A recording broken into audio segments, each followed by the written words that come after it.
Xin chào mọi người đã quay trở lại với Quang Vinh Retreat. Ngày hôm nay mình có show mới, nhưng mà khách mời thì cũng không mới lắm bởi vì đã đi với Vinh một lần rồi. Yeah. Đây là nam ca sĩ tài hoa, hát hay, tài đẹp hoa trai, nhà giàu nhiều villa đất đai khắp nơi, Quốc Thiên. Mang tiếng đấy. Lần này trở lại với Đà Lạt em thấy sao Thiên? Trời ơi, Đà Lạt lúc nào cũng thế, Thiên lúc rất thích. Khí hậu em đi bao nhiêu lần rồi? Thích nhất cả nước rồi. Đi rất nhiều lần rồi. Lần nào ấn tượng nhất? Là đi mua đất. Anh tưởng là nói là lần này đi với anh chứ. Lần này thì mình ở đâu nè? Thiên giới thiệu với mọi người đi. The Loop Boutique Hotel. Ở đây xa trung tâm thành phố không? Em nghĩ là tầm 10 phút. Lần này tới đây thì Thiên ấn tượng điều gì nhất về khách sạn này? Các phòng mình ở bao quanh ở giữa là một cái vườn hoa rất là đẹp, rất là thiên nhiên nha. Em thích góc nào nhất? Phòng của em. Phòng em tên gì biết không nè? Không biết. Gallery Hả? Biết sao không? Canary. Phòng của Thiên thì hướng ra đây thì nhìn vào vườn hoa, còn hướng ra kia là nhìn vào mấy cái nông trại á. Rất là đẹp. Buổi tối có những cái ánh đèn đó. Băng qua vườn hoa rồi thì mình sẽ tới không gian cà phê ở đây rất là đẹp, và ở dưới thì là có cà phê sách ở dưới nữa. Nếu mà dùng 3 từ để miêu tả về The Loop Boutique Hotel này thì Thiên sẽ dùng 3 từ nào nè? Thử thách. Thoáng thơ thiện. Thôi sao nhanh vậy? Thoáng thơ thuận chứ. Thoáng thơ thuận. Thoáng đãng, thơ mộng nên thơ, thuận tiện. Và Thiên. Hay nha. Thiên đang ở đây.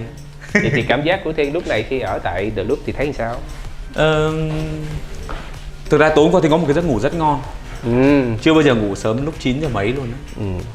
Buổi tối thường người ta sẽ ra chợ đêm xong uống sữa đậu nành gì, thì hôm qua Thiên cũng như thế nhưng mà về sớm hơn, vào giấc ngủ rất nhanh, không hiểu sao. Cái cảm giác của anh Vinh lúc nào đi Đà Lạt cũng vậy, tới đây mình dễ buồn ngủ, hít thở không khí trong lành và cảm thấy rất là thoải mái. Thì đó, người ta bảo là đây là để nghỉ dưỡng mà, đúng là vậy.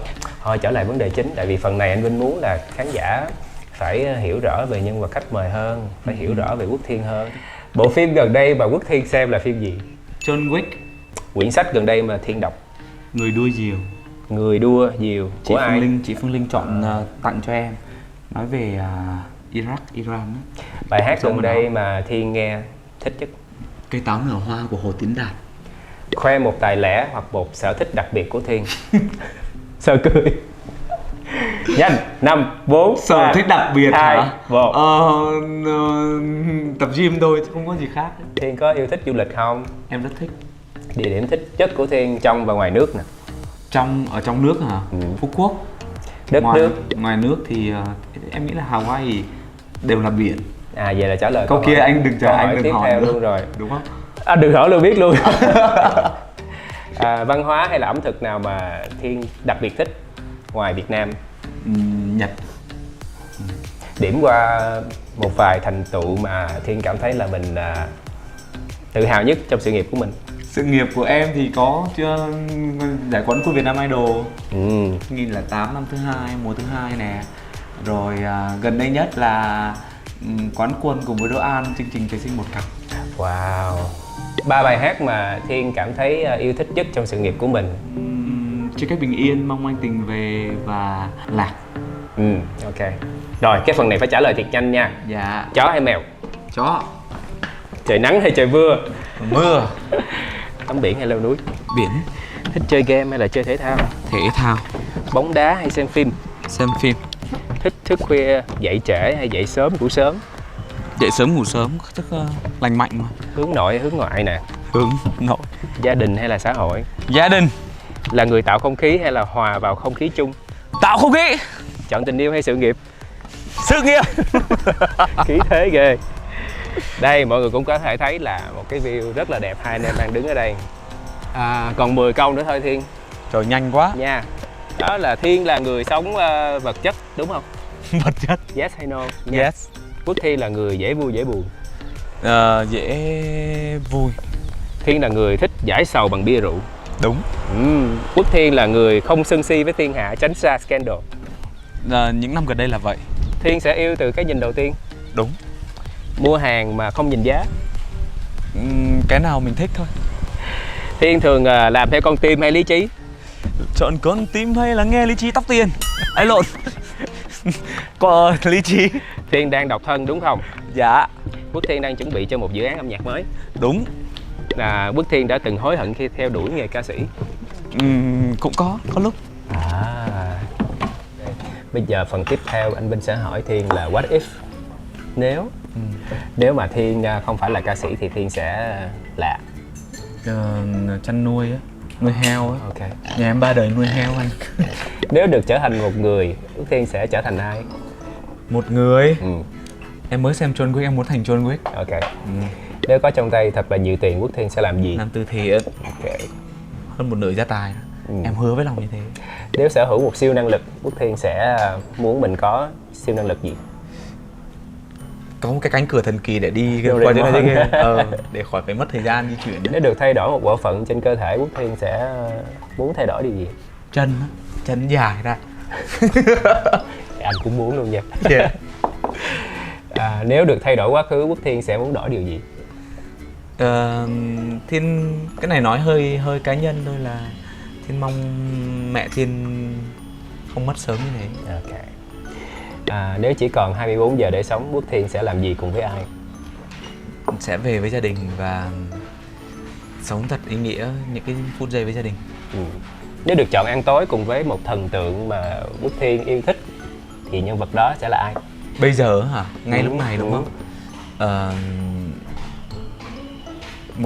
Một Thiên nghĩ là một cái giọng ca mà Thiên hay nghe, đó là Michael Bublé. Anh Vinh cũng về. Yeah. Nếu có cơ hội gặp lại một người đã lâu không gặp, Thiên sẽ chọn gặp ai? Chắc chắn là người Thiên yêu nhất thế gian này là mẹ. Nếu mà được mời Quốc Thiên đi một lần nữa chung với anh Vinh nè, mình đi chỗ nào nè? Đi biển đi. Biển hả? Rồi thực ra là xem cái show mà anh đi với chị Thục á. Trời ơi, mê chỗ đây lắm luôn mà chưa được đi bao giờ. Vẫn thích đi biển đúng không? Đúng rồi. Rồi, hứa với Quốc Thiên đợt sau mình sẽ đi biển. Đúng rồi. Và phần tiếp sau đây thì sẽ là phần mà Vinh hỏi dùm các bạn fan đặt câu hỏi cho Quốc Thiên. Trời ơi, cái này là với hóc búa này, nãy giờ toàn là những câu bình thường thôi. Cứ fan hỏi là xoáy hỏi xoay đáp xoáy, hỏi xoáy đáp xoay. Thiên sẵn sàng chưa? Mấy câu này anh Vinh thấy cũng có khó nha. Thì đã bảo là fan hỏi là không bao giờ dễ cả. Anh Vinh hỏi thì dễ chứ. Bạn Kawa nè, 18-10. Sao anh tập được 6 múi vậy? Là một quá trình và vừa tập vừa ăn, rất là khắc nghiệt nha. Bạn Venu Việt, cơ duyên nào anh Thiên quen anh Vinh? Em với anh gặp nhau lúc nào nhỉ? Em phải nhớ chứ. Cái đang tiệc hỏi em cái tiệc nhà anh Giang với chị Mèo. qua một người bạn. Dạ. Bạn Luli Chian hỏi là điều gì khiến anh hạnh phúc, vui vẻ cả ngày? Đi quay vlog với anh Vinh nè. Wow. Trời ơi, cười suốt luôn á. Bạn Thảo Ngân 1122 hỏi là anh Thiên có người yêu chưa? Độc thân hay độc toàn thân các bạn đoán đi. Hỏi ngược lại các bạn đấy. Độc tài. Bạn Ngọc Ngà hỏi là Thiên sợ điều gì nhất? Thiên sợ mất người thân của mình. Bạn Anh Vẫn Mơ hỏi là động lực nào để giúp cho Thiên thay đổi nhiều như vậy? Thiên nghĩ là chính cái cuộc sống của mình nó sẽ tạo áp lực cho mình. Có những cái khó khăn, có những cái thử thách nó tự tạo áp lực cho mình và mình sẽ muốn thay đổi thật nhiều và trải qua, cũng như là những cái va vấp của mình ấy, nó sẽ làm cho mình thay đổi. Bạn Hà Nguyễn hỏi là bí quyết giữ giọng hát hay và vóc dáng của anh là gì? Bí quyết Chắc không có bí quyết gì hết, giọng hát và giờ uống một ly lạnh nè. Giọng hát là tập hát mỗi ngày thôi. Đúng nghe rồi, nhạc, anh nghe và giận nha. Nghe và ngưng hát. nói là hát, mà ngưng hát là nói. Miệng không bao giờ im. Miệng rộng để làm gì? Rồi gì nữa? Bí quyết hát hay, sức khỏe, có Nhiều tập vóc luyện dáng. hàng ngày, tập luyện, có thời gian rảnh để tập luyện và ăn uống kỹ. Bạn Lam Nguyệt hỏi là Bắt đầu máu lên rồi đấy.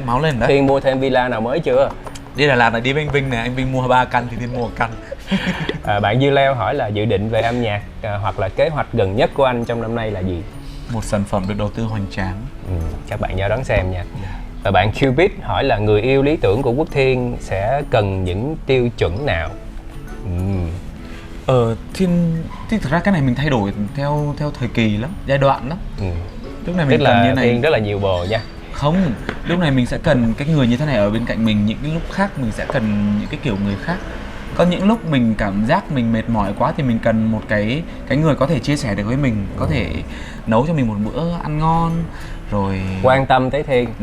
Còn có những lúc mình vui vẻ, mình hạnh phúc thì mình lại cần chia sẻ với cái người có thể mình chia sẻ được cái niềm vui đó. Có thể cùng mình đi với khắp mọi nơi. Thực ra nhá, cái gu của Thiên thì Thiên thích châu Á. Nhưng để mà có con thì Thiên lại rất thích con lai. Đấy, anh thấy không? Mỗi lúc nó mỗi khác mà. Em sẽ nhiều khi không hiểu mình. Đó, giống như là giờ anh sẽ được hiểu thêm Quốc Thiên nhiều rồi về cái gu nè, lần trước đâu có khai thác đâu nha. Thôi bây giờ thì đã khai thác thì mình sẽ khai thác triệt để hơn nữa. Phần tiếp theo sẽ là một thử thách nho nhỏ nhưng mà mình về phòng đi. Thử thách. Trời, thử thách nho nhỏ mà về phòng đi. Ok. Để cho mọi người xem thêm phòng ở Đại The Loop.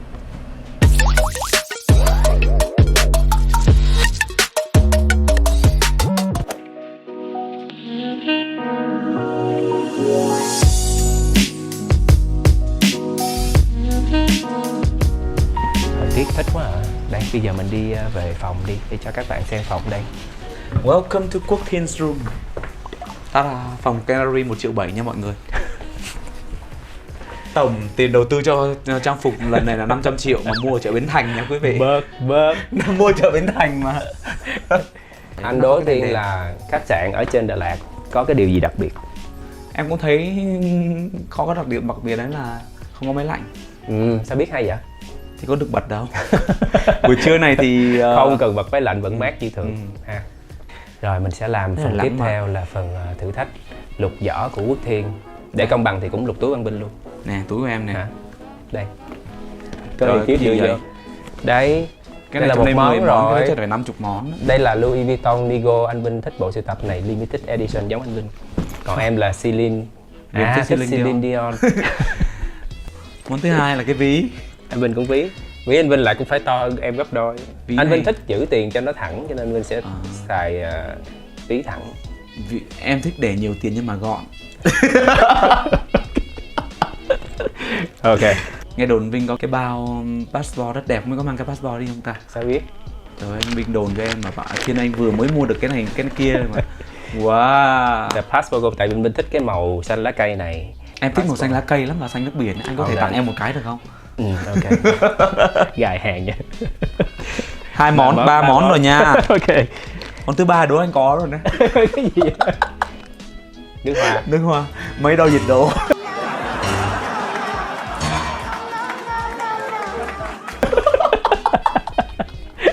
Ok. Anh Vinh thích nước hoa Hermes. Em thích đo nhiệt độ. Thế bị rảnh cái lời đo rồi chưa? Món tiếp theo. Đúng rồi, tại vì tiếp theo. Quên món tiếp theo. Em tự đo em đi, anh không có nhu cầu đó. Để em đo coi có bình thường không đã. Không, anh đang cười quá, đang lên rồi nè. Nóng quá, 36 độ 4. Bình thường nha. Khẩu trang. Kem chống nắng. Kem chống nắng cho mặt nha. 4 tiếng phải bôi một lần. Anh đem sách tại vì anh dạo gần đây anh hay đọc sách của Nguyên Phong 18 quyển mà anh mới đọc được khoảng 4-5 quyển. Trời ơi, anh sẽ cố gắng đọc được 18 quyển. Triết lý và cuộc sống. Hèn chi. Anh xin anh nói chuyện với em luôn để triết lý. Tối nay em về em đọc nha. Cho em bớt lại nha Thiên. Em bình thường. Món thứ 9 của anh Vinh là mắt kính đến từ thương hiệu Tom Ford. Em hay mua nước hoa. Tom Ford đẹp hả? Cái này. Đồ em đâu? Món thứ 9 của em là gì? Thuốc cầm tiêu chảy. Bụng yếu quá mà tham ăn nên nó phải có cái này nha. Ăn cho cố cái gì ăn được rồi. Bất chấp hiểu không? Ví dụ ăn xoài cho mắm đường. Tại sao anh đem những cái đồ thanh cảnh như vậy trong em là em là một người rất là kỹ lưỡng, anh hiểu không? Luôn luôn nghĩ cho bản thân mình. Nhiều khi anh cho bạn bè nữa nha. Mình đi ăn du lịch thì khi mình cũng cần nữa. Đúng rồi. Đó, em thấy không? Người ta thẩm mỹ như vậy đó, em bớt lại. Em còn 3 món nữa đây. Nước nhỏ mắt. Lucas Paul. Em đã hoàn thành xuất sắc rồi nha, thôi đủ rồi. Bây giờ anh sẽ thưởng cho em. Phần thưởng sẽ là dẫn Quốc Thiên đi ăn. Bây giờ mới là phần thưởng món gì rất là ngon. Bây giờ mới là phần thưởng nè. Thiệt mà. Phần thưởng. Đi ăn. Sau khi Thiên đã xuất sắc trả lời được 60 câu hỏi của anh Vinh, bây giờ phần thưởng sẽ là 6 cái bánh tráng. Thiên phải ăn cho hết. Lại ăn nữa. Đúng rồi, ăn hết 6 cái bánh tráng. Nên là đâu phải để ăn đâu, anh Vinh đi quay show mà. Đúng rồi, nhưng mà show của mình là có du lịch, ăn uống ẩm thực cho nên là ngon nha, ngon phải giới thiệu nhiều món ngon cho mọi người biết. Đến Đà Lạt mình không ăn bánh tráng là không được. Đúng rồi. Cho em mượn cái menu đi anh. Thôi nói chứ gọi cái đặc biệt. và gà bò ốp la trứng cút ở trên đúng không? Gà bò ốp la hả? Dạ. Cho anh một cái đó nữa đi. 17.000 thôi, gà bò ốp la. Ở Đà Lạt thì mình ăn những cái quán kiểu như hàng quán phía bên đường á, không phải nhà hàng á, thì sẽ luôn luôn có thêm. Không phải Vô phô mai. Ủa em ăn ngọt trước, em ăn vậy luôn hả? Tầm 3 giờ hơn là mở cửa rồi và Vinh đi ăn sớm chút xíu, chứ nếu mà đi ăn trễ hơn nữa là đông lắm, không có chỗ ngồi. Món này mình gọi giống như là tên là bánh pizza của Việt Nam. Cái version này ăn thấy thích hơn ha, mỏng. Món này là món đặc biệt hả? Đây là đặc biệt không anh? Ngon nha, ngon. Giòn nó rất ngon. Món này á mình ăn chơi, mình ăn tầm chiều chứ không phải ăn giờ chính. Tối để bụng ăn lẩu bò nha. Lên Đà Lạt thích cái là Nó anh nghĩ đang là nóng. do cái cảm giác trời mát cho nên là mình ăn gì cũng thấy ngon hơn. Đúng không? Nó đang nóng nữa nè, mà trời còn mát nữa. Wow. Đặc biệt là những cái món ăn chơi đó. Đây là món gì em? Dạ, cái này gà bò hải sản. Gà bò hải sản. Hải sản. Ồ em ơi đem lên mà thấy nó còn xèo bên trong luôn. Thiên ăn cho no lên, bởi vì no xong rồi sẽ tới tiết mục khác. Tra tấn. Tới tiết mục tra tấn ạ.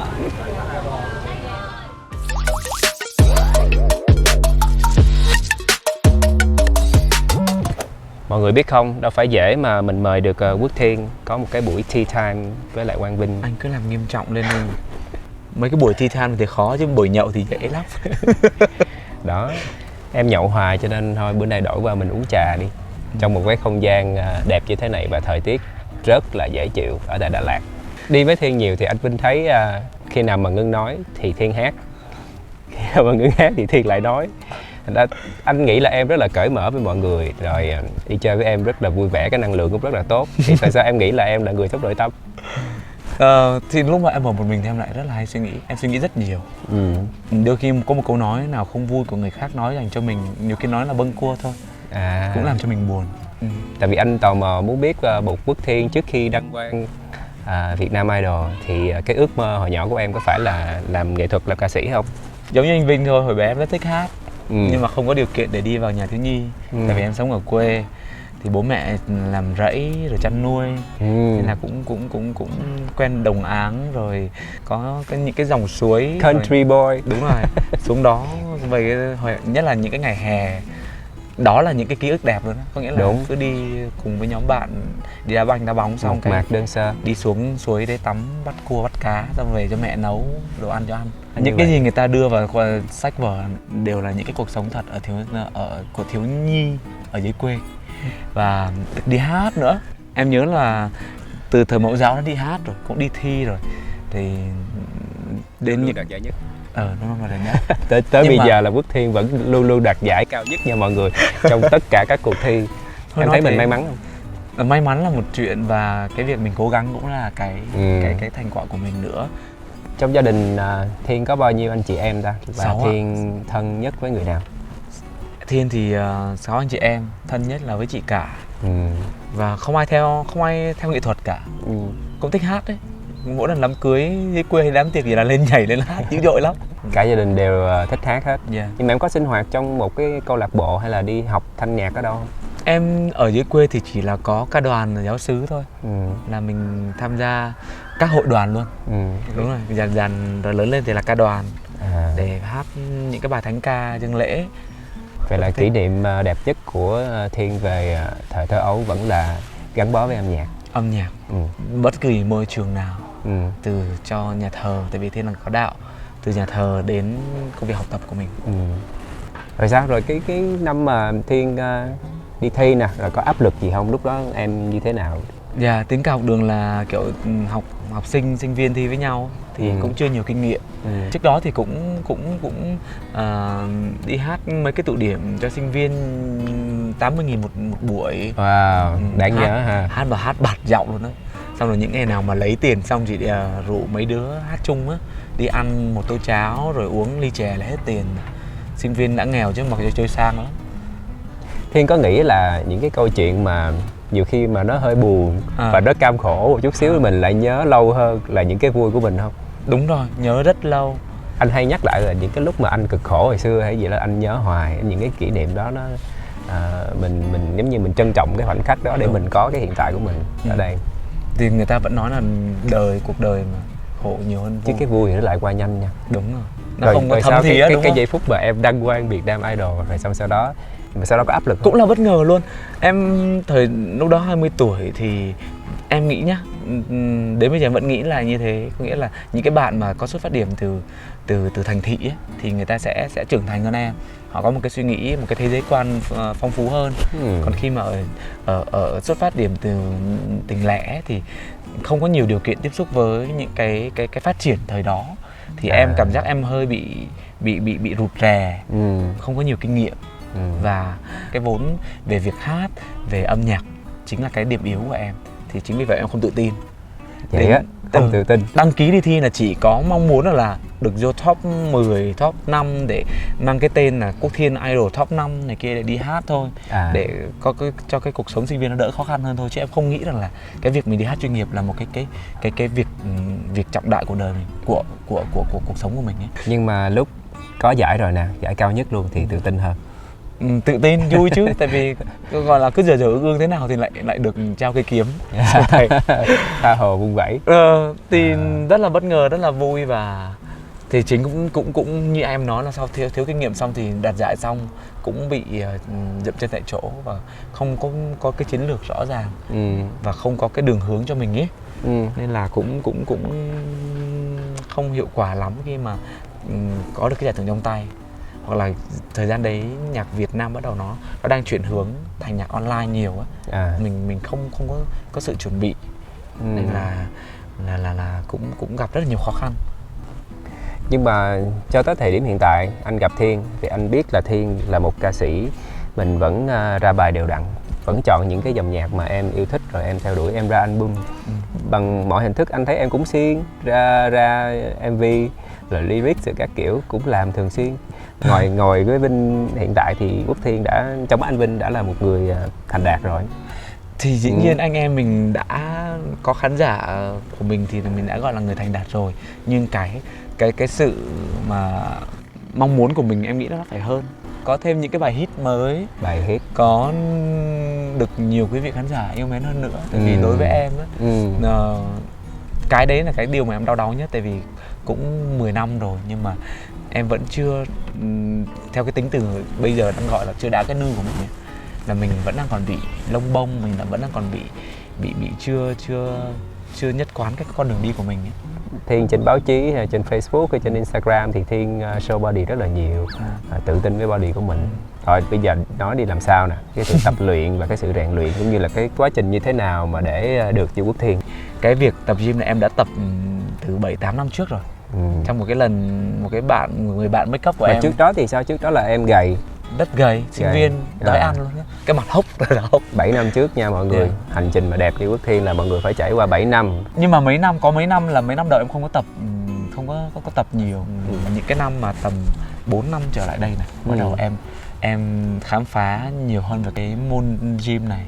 Rồi trên YouTube này, trên Instagram, trên Facebook á, tất cả những ai mà đẹp, có thân hình đẹp, em đều dựa em show, em vào theo dõi những cái bài tập của họ để mình lấy động lực, rồi mình lấy cái kinh nghiệm để mình tập, và đấy nó mang lại hiệu quả cho em rất là nhiều. Thì khi mà mình đã tự tìm tòi rồi ấy, mình sẽ có kinh nghiệm và mình sẽ lại tìm tòi ra những cái khác nữa, và nó làm cho mình cảm giác nó bị cuốn vào lúc đấy, lúc nào không hay ấy. Và đến khi mà mình thích rồi á, làm cái gì cũng được luôn. Đợt trước thì hai anh em mình đi quay Hạ Long trong chương trình Quang Vinh đi Việt Nam, mình giới thiệu du lịch. Nhưng mà đợt này quay trở lại thì phiên bản này mình đã update một chút xíu rồi, Thiên, là Quang Vinh Retreat. Format khác đúng không? Thiên nghĩ sao về Retreat? Bản thân mình thì Thiên nghĩ là Retreat là tìm về với gia đình. Tại vì Thiên sống rất là gần với gia đình. Uống cái đi nói tiếp này. Bắt đầu trời bây giờ nó trở lạnh hơn đúng không? Đúng rồi. Nhưng Đà Lạt buổi trưa nóng nhưng mà buổi tối này thích quá nè. Cảm giác như đang bên Paris em. Nóng. Paris giữa lòng Việt Nam. Vậy thì bây giờ mình đang đi du lịch, thay đổi không khí chút xíu đi. Nói về những cái điều mà Thiên mong muốn làm trong thời gian tới. Cái lớn nhất là 2 năm gần đây là do bị dịch nên là bố không có về Việt Nam được, nên là chưa đưa bố đi du lịch được này. Rồi, Là một này. ok. Cái thứ hai là dự định lớn nhất trong cuộc đời, mua một căn nhà ở Hawaii để sau này qua đấy sinh sống. Em rất là thích biển và thích cái bang Hawaii. Đến đấy một lần mình mới thấy trời ơi, nó đẹp, cái biển nó đẹp và mọi thứ cũng rất là giống Việt Nam, nhưng mà cái không khí nó khác, cái phong cách sống cũng khác nữa. Còn gì nữa không? Rồi một cái album phải ra mắt trong 1 đến 2 năm tới, và những cái sản phẩm nó thực sự là chất lượng hơn những cái gì mình đã từng làm. Ngay tại Đà Lạt lúc này, Vinh lưu giữ lại khoảnh khắc này bởi vì muốn cảm ơn Thiên đã chia sẻ với anh Vinh những câu chuyện của em. Chúc cho những cái dự định của Thiên sẽ sớm trở thành hiện thực, bởi vì anh nghĩ là em nói 3-4 điều đó thấy nằm trong tầm tay của em hết trơn. Cảm ơn Thiên nhiều nha. Cảm ơn mọi người, hẹn gặp lại nha. Bye bye.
Đêm nay nghe sao lạnh quá, buốt ra đôi bờ môi, vì lời em hứa sẽ quay trở về.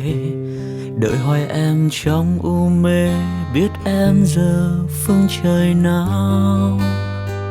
Đau con tim anh gục ngã, cố xóa bóng hình em.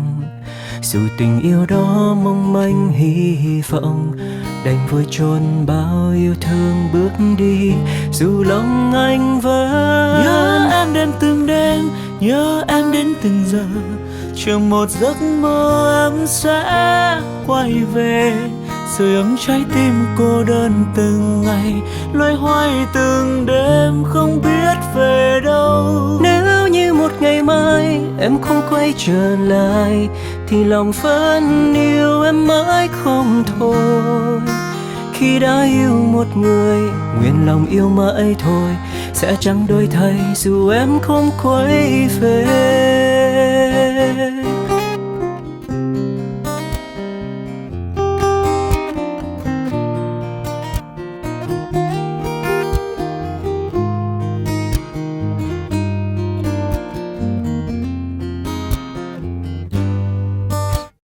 Đêm nay nghe sao lạnh quá, buốt xa đôi bờ môi, vì lời em hứa sẽ quay trở về.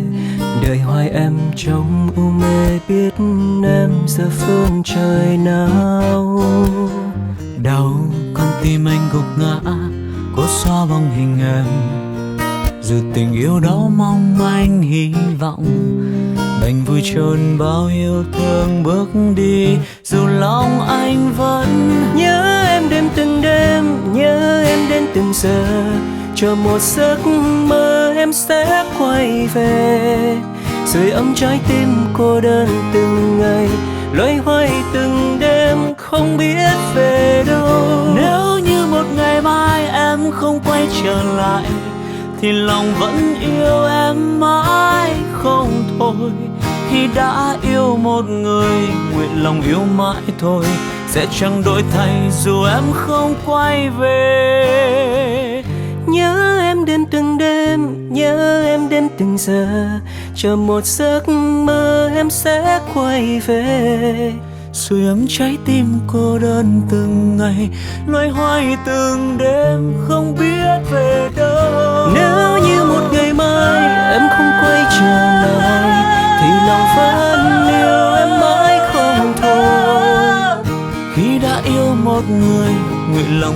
mãi thôi, sẽ chẳng đổi thay dù em không quay về. Khi đã yêu một người, nguyện lòng yêu mãi thôi, sẽ chẳng đổi thay dù em không quay về.